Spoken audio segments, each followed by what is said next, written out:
Dirk, Rich, welcome. Dirk, to you first.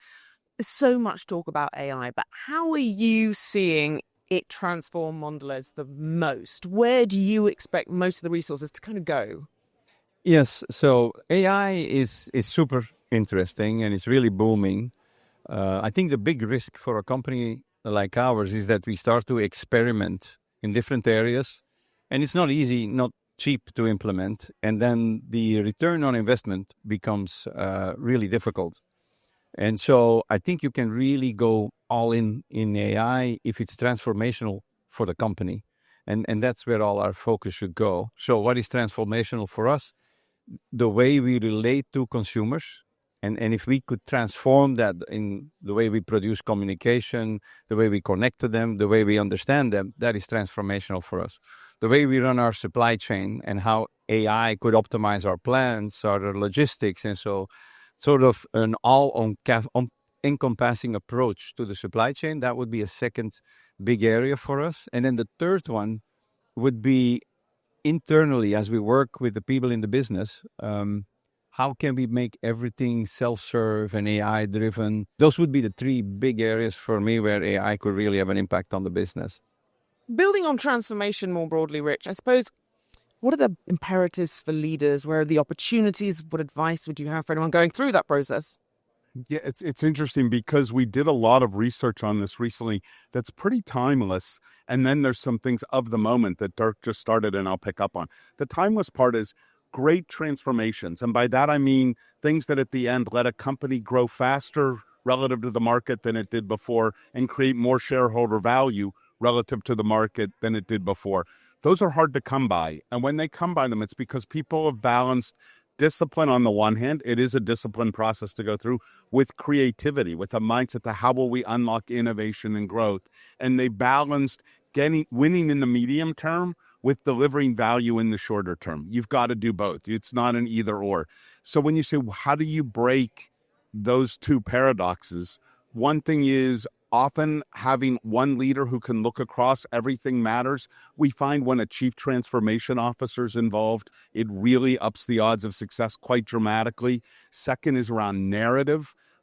Being clear, what are we trying to achieve both near term and medium term, both internally and externally in a very aligned way. A third thing is not shortchanging innovation. Actually, in many cases, upping R&D spend, at least relative to peers in a market, is a differentiator in terms of performance. And those things I listed all go back in time pretty well. But just to pick up on what you said, it was so important.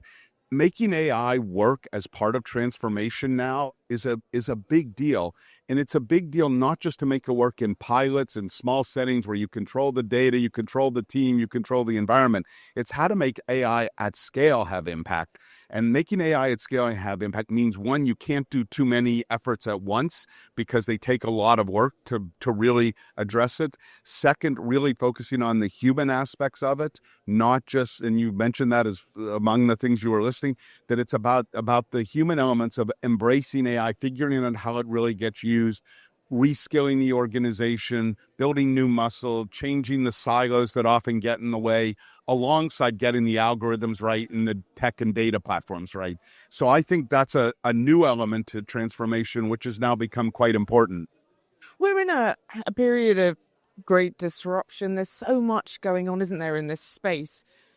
I suppose, how do you keep calm while others around you are losing their heads? What are you focusing on it seems like there's so many things coming at you from all different directions: consumer expectations, AI, transformation, geopolitics? Yeah, it is a sporty environment, I would say. Sporty's a good word. Yeah, yeah. Most of the time I don't feel sporty, but anyway, I would say trying to predict what's going to happen has become, and we do a lot of risk management, for instance. We try to list all the risks that we could potentially face, and are we preparing ourselves for that? And then the risk really materializes, a pandemic. Well, that wasn't on our list. The fast growth of AI, that wasn't on our list. The disruption of the cocoa supply chain wasn't on our list. So the problem has become that it's very difficult to really know where the next challenge will come from. And so I think the secret is to create an organization that is ready for anything. that knows they will be surprised by certain things, but that they are not surprised in the end. Making that, oh yeah, okay, we got the cocoa supply chain being disrupted. Okay, we'll deal with it, and this is what we do. That, I think, keeps everybody calm and this confidence. We can deal with it. That is critical in these times, I would say. And then you need to adapt very fast. You can't lose a lot of time. So agility, speed has also become very important. So it's more, for me, the most important thing is the mindset of the organization, the preparation of the organization, and then the reaction to what happens. That's for me the... Create an organization that's ready for anything, Rich. That's the dream, isn't it? Yes, but there's several important points in what Dirk just said. One is how much resilience has grown as a top-of-mind issue. If you compare CEOs today versus CEOs 6 years ago in 2019, I would say in 2019, everybody was just so focused on performance, and they created more brittle and often more rigid enterprises to extract every ounce of performance out of the enterprise. After 6 years of pandemics and inflation and supply chain shock and now tariffs and all of the pressures we're feeling, CEOs of this generation understand resilience in such a deeper way. And you highlighted several of the points. It's about how do you think in advance of what could happen, even though you'll never get it exactly right, because it makes people more ready for different shocks that could come along. How do you respond in the moment? And how do you create more adaptive, agile enterprises so they're not brittle, so that they can respond more quickly, so that they can work together in teams that often need to form just in the moment. Right now, people are putting in tariff command centers. Who would have thought of a tariff command center a year ago? But you need to bring different parts of the organization together. They need to think dynamically between supply chain, pricing, the government affairs teams. So I think that resilient mindset has grown so much in importance. And frankly, there's no sign of that becoming less important looking out ahead. I think this is the world we're in right now. Don't you think? Yeah. I don't think it's going to change anytime soon.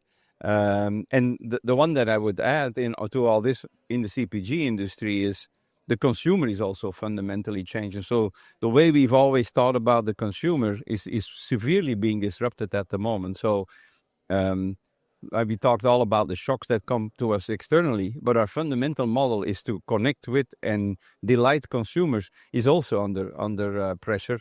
And so it's less about resilience, but it's more about how do we every day understand the consumer better, and how do we find solutions that even when they feel pressured in pricing or whatever it is, that they still keep on buying our products. That is probably one of the biggest challenges that we also face. That's fantastic. Dirk, Rich, a pleasure as always. Thank you so much. Thank you. Thank you.